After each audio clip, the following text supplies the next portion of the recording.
ఒక అడవిలో రకరకాల జంతువులు ఉండేవి.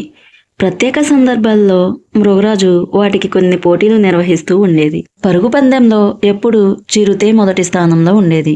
ఎప్పటికైనా ఆ స్థానంలో ఉండాలి అనుకునేవి జింక, నక్క. అడవిలో ఏ చిన్న పోటీ జరిగినా జింక తప్పకుండా పాల్గొనేది, కానీ గెలవలేకపోయేది. అయినా దాని ప్రయత్నాన్ని ఆపేది కాదు. నక్క మాత్రం చిన్న చిన్న పోటీల్లో పాల్గొనేది కాదు. చిన్న పోటీలో పాల్గొంటే ఏం లాభం, చిరుతతో పోటీ పడి గెలిస్తే చాలు అనుకునేది. నక్క ఎదురు చూస్తున్నట్లుగానే మృగరాజు పుట్టినరోజు సందర్భంగా ఆటల పోటీలు ఏర్పాటు చేసింది. పరుగు పందెంలో చిరుత, జింక, నక్క పాల్గొన్నాయి. వాటితో పాటు మరికొన్ని జంతువులు కూడా పాల్గొన్నాయి.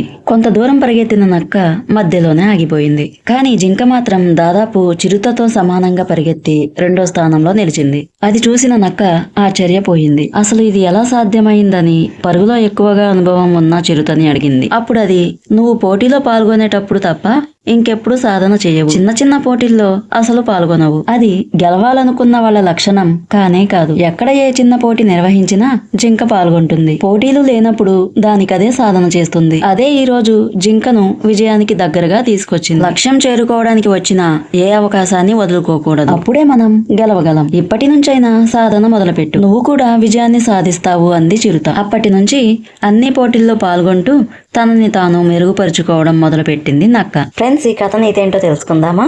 ఏదైనా విజయాన్ని సాధించాలి అనుకుంటే అది ఒక్కసారే అయ్యేది కాదు, మనం సాధన చేయాలి. ఫ్రెండ్స్, ఇలాంటి మరిన్ని స్టోరీస్ కావాలంటే మన ఛానల్ని సబ్స్క్రైబ్ చేయండి, షేర్ చేయండి, లైక్ చేయండి. Thank you.